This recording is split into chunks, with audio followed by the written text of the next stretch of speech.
Fellow citizens and residents, as we celebrate our 30th anniversary of our nation's independence, we must give thanks to Almighty God and invoke His continued blessings and guidance upon us.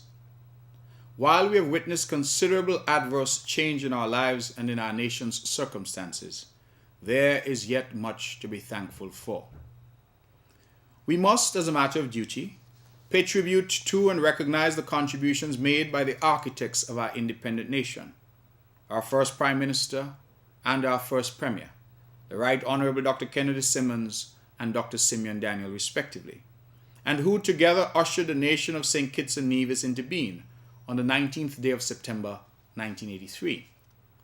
We must also recognize our succeeding Prime Minister and Premiers, Dr. the Right Honorable Denzel Douglas, the Honorable Vance Amory, and the Honorable Joseph Parry for their leadership during the past 30 years.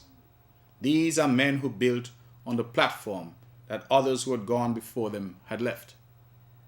As I pay respect and tribute to those who have gone before, and those who are yet with us making their contribution, permit me to single out His Excellency the Right Honorable Sir Simeon Daniel, whom we on the island of Nevis were overjoyed to see elevated at long last to the status of national hero on the 16th day of September 2013. Sir Simeon, a man of humble origins from Barnsgut, now assumes his long-awaited and rightful place as one of the founding fathers of this great nation and a true hero of the Nevisian people. I commend his dear wife, Sheila Daniel, his children, and his extended Nevisian family. I also commend the Nevisian people who have lobbied long and hard for many years to see this accolade bestowed on this giant of a man. Even as I pay homage to our leaders, however, it behooves me as the leader of the elected majority in the National Assembly to verbalize what I believe to be the thoughts and concerns of our people, where we stand as a nation today, and the perennial question as to whether and to what extent we are fulfilling the vision of our founding fathers. This 30th anniversary of independence comes at a critical juncture in the life and times of our nation. We are still a young nation, to be sure, but in today's increasingly hostile regional and international environment, youth is sadly no excuse. This 30th anniversary, perhaps more so than any other, presents a definitive point in our history. This anniversary that we celebrate today demands of us that we reflect on the economic gains that we have made as a nation, but also on our failures. Over this 30 years, we have seen gains, to be sure, but have also witnessed an escalation in crime and violence, a soaring cost of living, an ever-spiraling public debt, a constant disregard for our constitutional and democratic norms, a creeping coarseness in our social exchanges, and a palpable political polarization that threatens those gains. Our nation's birthday provides us, therefore, the opportunity to celebrate the achievements of our people, especially our youth, in education, in sports, in the arts and culture, but also to reflect on those conditions that threaten to stifle our dreams and aspirations. This is a time for us as a nation to examine our standing in the community of nations and to collectively forge our response to the many domestic and international challenges that confront us. We celebrate today in an increasingly hostile and unstable world. The external and domestic realities force us to take stock of our own position, our own place in the world, and our own strengths and vulnerabilities. I am proud to report that at age 30, our nation has made tremendous strides both in St. Kitts and in Nevis. Our infrastructural improvements are considerable. Our education system continues to be one of the very best in the region. Our health sector is commendable. Our people continue to compete and to win on the international stage, whether in academia, in sport, in business, or otherwise. Our tourism plant is considered one of the finest in the Caribbean, and Little Nevis is routinely ranked at or near the top for her hotels and her service.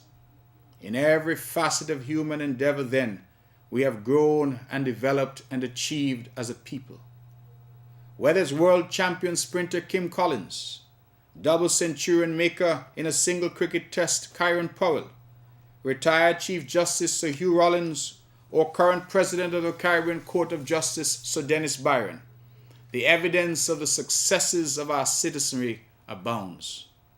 These achievements for a nation so small and yet so young are phenomenal and should rightly be celebrated.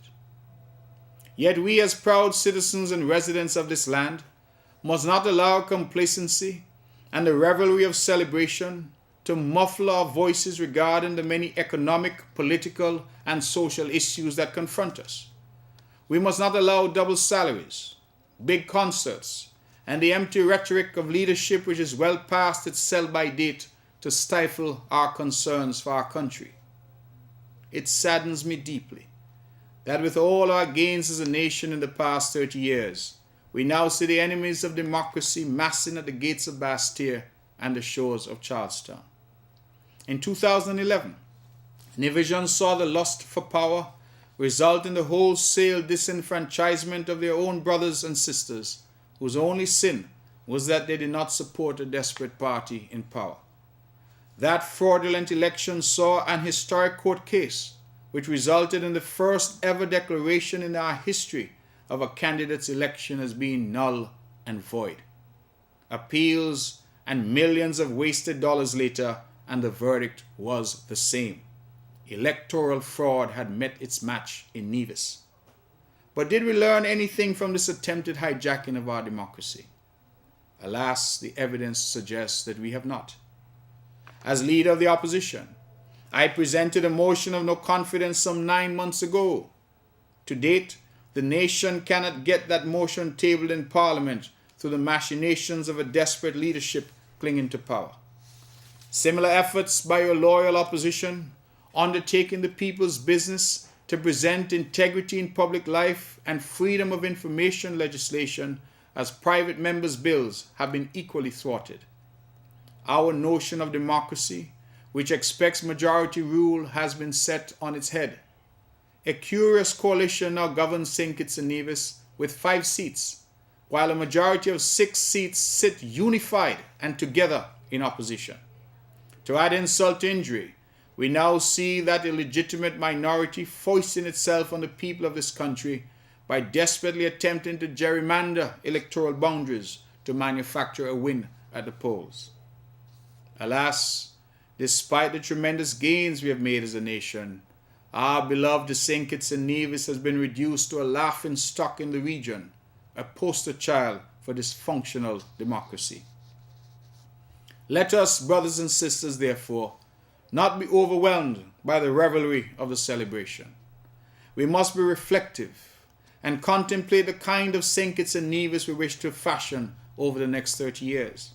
What is the legacy we wish to leave for future generations? How are we to instill a sense of pride and patriotism in our youth? How can we preserve our cherished ideals of democracy? Those are the questions which confront us and which we must tackle even as we celebrate this significant milestone. To answer those questions, we must as a people harness the collective energies of our leaders, our academics, our intellectuals, our professionals, our artisans, our artists, and our youth. All of us must become engaged if we are to truly make a difference in this our nation. The issues that confront us are not political party issues. They are national issues. We must own them, confront them, and conquer them as one nation unified in spirit and in purpose. Only together in unity can we ultimately claim victory. Only together and in unity can we usher into being a new paradigm, a new path, a new approach.